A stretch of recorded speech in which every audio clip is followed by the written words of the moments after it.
Okay, hello and welcome back to the WTCCC Christmas calendar. It is day 5, of course, and we are playing a modern Scandinavian, or rather just a Scandinavian and not a modern Scandinavian. In fact, they push past. Okay, we're going to play something which is going to very much resemble the Caro-Kann, but it's not going to be a Caro-Kann, because the Caro-Kann, ladies and gentlemen, involves playing c6 at some point. Well, on move 1, in fact, and then c5.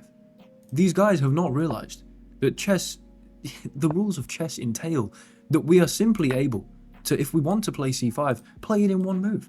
You can push your pawn 2 squares at the start of the game, and push my pawn 2 squares I indeed will, although I should pay slightly more attention right now, because I'm kind of on autopilot delivering this narrative about how the Caro-Kann guys are, need to work out the rules of chess, and it would be rather embarrassing if I now blundered here. I mean, I'd have queen d7, it would be kind of boring from them. We're going to go for c5. Just this clean, this smooth pawn break. Effectively, when they step past, we didn't start with c6. They voluntarily stepped past with d5. We didn't have to build up here because, if they take, we are happy to go for our modern Scandinavian instead of recapturing one of two ways with our French defense or our c6 here, with the Caro-Kann, of course. And, we just get to bring the bishop out straight away, secure this, and play for c5. We are just one move better than the Caro-Kann in this position. Now, how am I going to play this from here? Good question. It's a French defense without the light square bishops. I'm happy. Knight c6 is definitely getting played. If here, of course, I can take, they go for f4.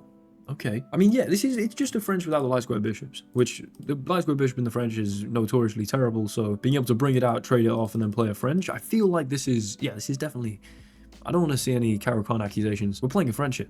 Knight e7 could make some sense, although then we impede the bishop's defense of this. You can take, and if I move, you can play b4 maybe, a5, there could be b5, or just a3, takes, win a rook. Something interesting there. Definitely don't mind that. Although, if they did go b5, what would I do? Also, if I go out here, are you going to play g4? Right, I'm starting with this. I don't think I mind if they take here. Despite not being able to recapture immediately with the bishop. Maybe this is slightly dubious, but yeah, I don't think this whole holding on works. I think we get some a5 shenanigans there. Then the question is, am I going to f5? The answer is absolutely yes. We're mounting crazy pressure on that d4 square. And if you go for g4, surely, your king is just going to be weak at some point in this game. That is a long-term concession, which says I'm not going to be safe on the king side. You've played c3. There's tension here. I can open the c file. Surely the queen side is also not particularly hospitable. And I can go like this. Was my idea. If you play g4, my queen's nice and open and can access the h4 square. And if you take, I mean, I guess queen g3? That would be kind of boring, actually. I really don't want to trade queens. Although then queen takes, pawn takes, knight takes. We win a clean pawn there, damage some structure, comes with the threat of a fork, rook c8's inbound. You can't really go for this and then queen g3 without just walking into a slightly worse endgame, I do believe. In fact, a significantly worse endgame. So they castle. Now, this is a man after my own heart, or a woman for that matter, but it's a person willing to say g4. I don't care, I'm castling anyway. Now, I think I'm going to take, but you can take with the rook. If the queen takes, then I can, again, defer the queen's defense of d4. If here, rook takes, could be a scary rook lift, honestly. I don't know what else I'm doing with this knight, though, so I think I will go takes. I think I'm going to be trying to play h5 at some point to maybe open up the rook, bite on the g4 hook, obviously. You're castled behind 2 pushed pawns. It's not exactly, though, like my castling prospects are super safe, because what, am I going queenside? And if I go kingside, this can be kind of scary.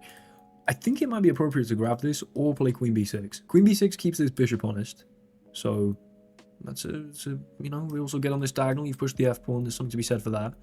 If queen b6, bishop e3, queen here, I think you are just losing a rook. That's not a poisoned pawn. That's just a bad move to allow that because the rook's lifted up. Actually, you know what? This starts to make some sense. The trade of the knights, the fact you can't take with the queen because then we trade here. So you've got to take with the rook, but then it disconnects your rooks. Not that they were connected in the first place.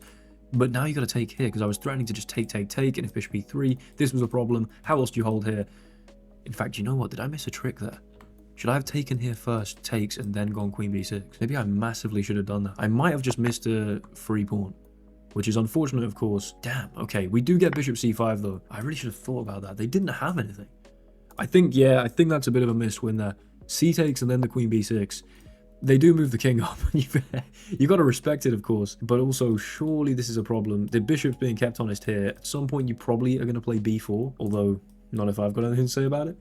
Maybe. I could do something outrageous and play like g5 here. And say, if you take or push, I'm just going to take this with a fork. And so g5 maybe forcibly opens that g file if you can't move this pawn. Rook g8, castle this way, king b8, get at this king. I really like that idea. The only problem is if b4, what am I going to do? Oh, I actually love this so much. The fact that this is soft, the fact that this pawn is indispensably on f4, I really like g5. If h5, you can maybe step past. I could obviously bounce into here and that would be probably positionally excellent, but I want to do something freaky, you know? It's move 13 and I haven't played g5 yet. g5 is a move that I will just play out of nowhere randomly and ruin what would otherwise have been an excellent position. And this game is no different. You can play your b4.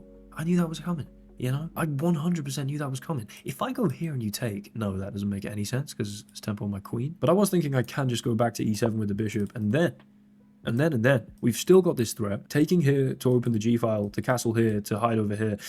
I mean, obviously I'm now a little scared of this. That is so annoying. Okay, sure. Although maybe I just go queen here and actually we've just got even more pressure on this. I like the fact that we're putting pressure on this. And the rook and the queen, they don't belong on those two squares. These are forkable squares. To pay homage, of course, to the late great Daniel Naroditsky. He coined this term. I think he coined this term, forkable squares, which is just a nice way of thinking about it. You've got pieces on squares which are vulnerable potentially from a certain position to a knight fork, and why not exploit that? If I take here and you take this, I can take here, you take this. I like that a lot. If here and you take, then I can probably take here. I'm going for this. We're smashing stuff open.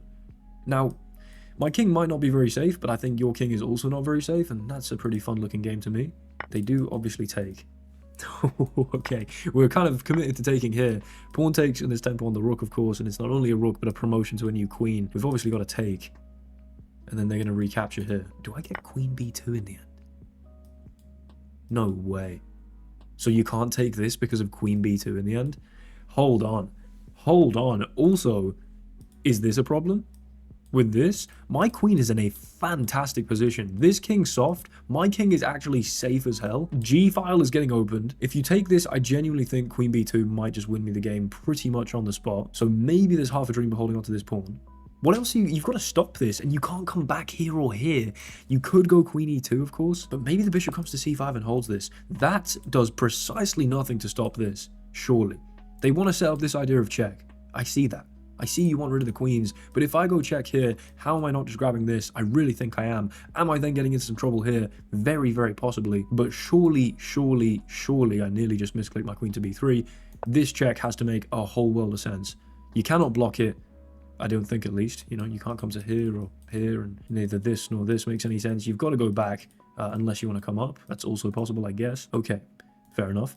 Here, check, king here. Where's your check? I don't know. My rook patrols the back rank. I think we're grabbing this. I'm up a rook now. Come on, I need to convert this. Flipping hell. If here, you've got more checks, I don't love that. I think I'm going to f8. This doesn't fill me with joy. I mean, this doesn't fill me with joy to leave the arrow more permanently embedded in your minds. Indelible, in fact, in your minds. h5 might be on the cards. I might turtle right up here, defend everything, and say, you know what? h5. And if I take here, you're dead. So you've got to play g5, then maybe I take here. I don't know. Things are looking good. Queen coming back here. Yes, that's a little bit of scary board geometry. Yes, I can't actually bring anything to defend this. This is actually immensely scary. Hold on. If f6, you can take, but then I close the f file. And I can go like bishop d6, and I actually really like that idea. So then I hide under this like an umbrella pawn. If here and then here, I can go here, queen check. Oh no, king here, there's check. I can come up though. But then queen check, I have to go back. Queen check, then I go to f8. Queen check, I go here. Queen check, I come up. You take my rook, I take this. I hate that. I feel like the rook sack just kills me there. So what do? Allow the check? Possibly. h5. You take with check, I go here. Like g5 at some point to bring my queen back into the game. I don't know. I'm playing h5. I've got to just allow this check. I'm lucky the queen and the rook are the right way around such that I'm not getting mated imminently. What? There's no way. Have you calculated all of this? Surely not, right? My rooks are connected, and as long as I don't move to the back rank, I'm fine. I'm just going to leg it. I'm just going to run away. I'm coming up the board. I don't think I'm getting mated here. Run away, baby. Run away. The king is coming. out to the... I mean, we might even go and promote this pawn. We got a pass pawn right here. This is obviously a threat at any moment. You have to keep giving checks. This is my only legal move. Only legal moves start to sound very scary. But I think I'm running. I think I see a path. I don't see how you managed to... Yeah, okay. I mean, I could sack my queen and probably I'd actually still be winning there. Why don't I do this, though? Because of check? Flipping hell. If I get mated here, I'm going to cry. If I sack my queen, queen takes, check here. No, that is way too risky. Not moving is even more risky. Do I run this way? Do I run this way? I don't know. If here, check here, check here. Oh my god, I hate this game. I hate this game. I hate this game. How? Take this, maybe? Okay. I don't like this pawn here. I don't know. You've got to keep giving checks, and I'm scared. 31 seconds. I just need to keep moving. I might be mated at any point here, but attack the knight. And so I don't think now whatever check you give holds on to the knight. You know, the check here, the check here. You don't have a knight check, and I can grab this. And I think somehow, some way, I just grab this now. Go here. I can eventually bring my queen. I can eventually hide behind my queen. I just need to keep moving. Just need to keep moving. I'll keep this pre-moved, might as well. I've got 24 seconds. Queen f5. I'll just go king b1. The king runs to the back rank here. My hands are so sweaty right now. This is not good. Here. Do you have a perpetual? Please don't tell me you have a perpetual somehow. Here. What? Here. Why is my queen in the center? Yes. That's what I need. Bring the queen out. Alright, they're running the corner, not the center. Excuse me. Where's your next check? I don't know if you have one. You have one? Oops. Okay, I want to go this way, and then I want to eventually push this pawn with check is the idea. Go here, and then block the check with a pawn push with check. It's getting a little tortuous here, but... Hold on. Oh my lord, I'm nearly getting mated. Please, for the love of all that is holy. There is no way I can get mated here, surely. What am I doing? Where am I going? Where am I going? Where am I going? I don't know why I just traded the queens, but hold on.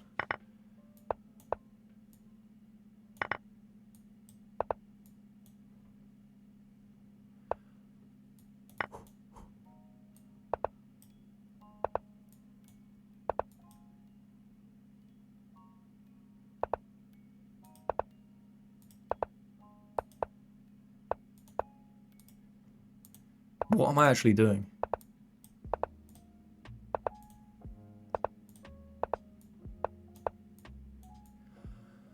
Oh my lord, I nearly messed that up. Flipping hell, we get to mate. Oh. Okay, so here we are in the analysis. A game that I was always winning.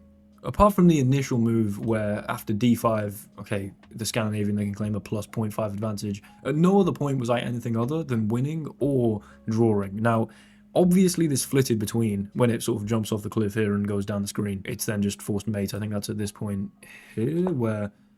Now I can bring my queen out. Okay, that's where they gave it back up. They had a perpetual. It wasn't, of course, a simple perpetual where you just oscillate back and forth and there's only one move each time and you can basically pre-move it. This was, they can just keep checking me and I can never actually run out of checks because, for some reason, every single major piece I have is literally in the corner of the board. The most inconveniently oriented major pieces for this kind of endgame where you want to start blocking stuff. I'm sure I played that like a moron. At this moment here, I blundered this to a draw because they can sack and literally go for perpetuals. That's crazy they played the best move. Sack and go for perpetuals, and then here... Oh my lord, and there's queen b5, which is a check?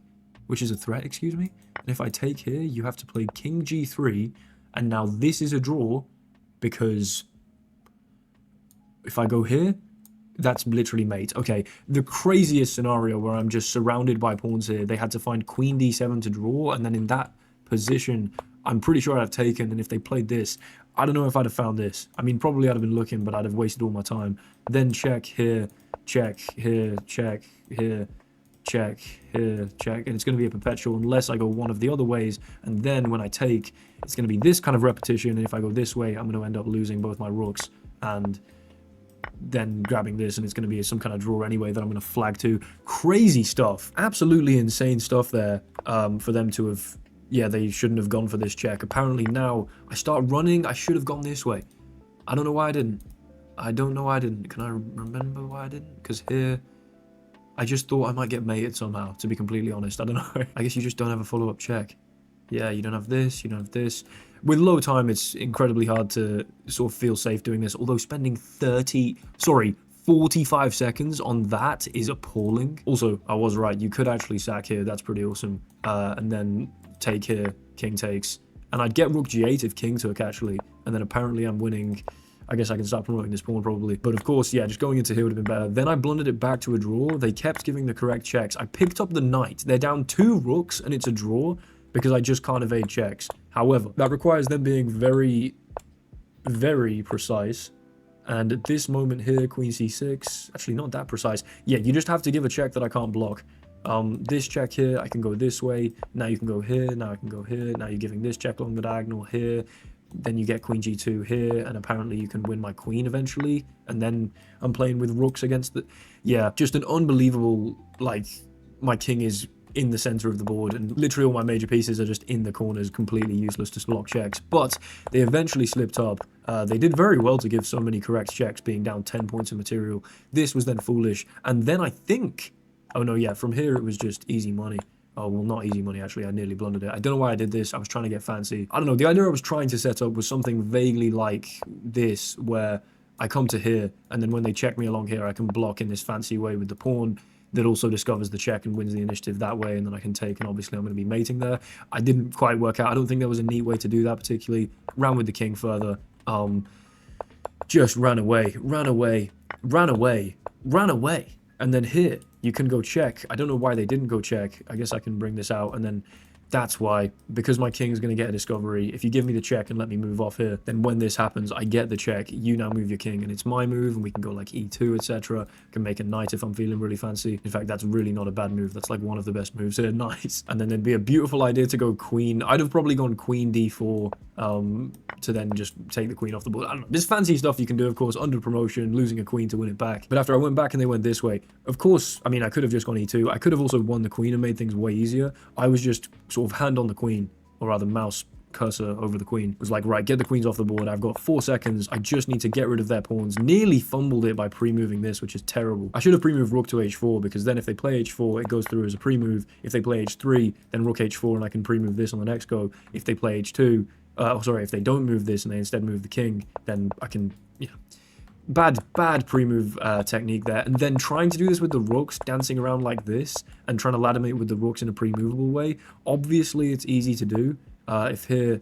Oh, flipping out, you can do this and then mate. It's just not something that I'm comfortable pre-moving, so I just decided to get the rook here, bring the rook across to b5 eventually, just so that I'm not worried about the king going to chase the pawn. We draw this kind of line here, let the pawn promote that pawn, and then we can bring it back, bang, bang, bang, and pre-move with 1.1 seconds remaining. I guess that's all of that looked at. I guess we're doing a little anachronistic analysis here, but the start of the game, I mean, pretty good stuff, I think. e6, takes, c5 best move, knight c6 best move, f4. I can go for knight h6, apparently, which is pretty interesting because then they can't take here, I guess, and it's as efficient to get to f5 and doesn't block the bishop. That's pretty cool. If they did take here, I was thinking knight f5, and if you try b5, a5 should work. This doesn't work because takes here. Yeah, wonderful. If you play b5, my plan was just to go back and then recapture this. Honestly, I'm pretty sure my understanding of this opening was pretty excellent here. Grabbed this. This doesn't make any sense. I go in and grab it. Missed an opportunity here. That's definitely a missed opportunity. I recognize that in the game. Here, queen b6. Keeping the bishop honest. You don't have anything else to defend this. You could play rook h3, sure, but I've got this, or... Oh, no, wait, why don't I have this? I do, but this would have been more convincing to just enter the endgame and then be better here, probably. So definitely missing that is an inaccuracy that I'll try and redeem in the future, but I'm proud of my g5. That's the kind of inaccuracy that's a badge of honor. If h5, g5... Now I go a5 to prevent this. We just crab it up, h5 and g5. Or rather, sorry, h5 and a5. We just crab pincers here, preventing b4. Pretty amusing. That was actually the best idea. But instead, I mean, I like my g5, you know? I like my g5. I can move my bishop back. At this point, if they'd played b5, they, I guess, could have held on to some kind of reasonable advantage. I go back with the queen. And at this moment, takes. Bang, bang. Rather serendipitously, I must say. Queen b2 tactic kind of falls in my lap out of nowhere. And we grab it, of course. Even if you don't blunder it, well, oh, you've got this, I guess? then rook c8, and yeah, I'm much better there, of course. Very hard to actually defend that idea, so we go for this, grab the rook, the checks start happening here, and this moment, wow, here, king here, then if they'd sacked here, I'm just a step closer to promotion, I guess.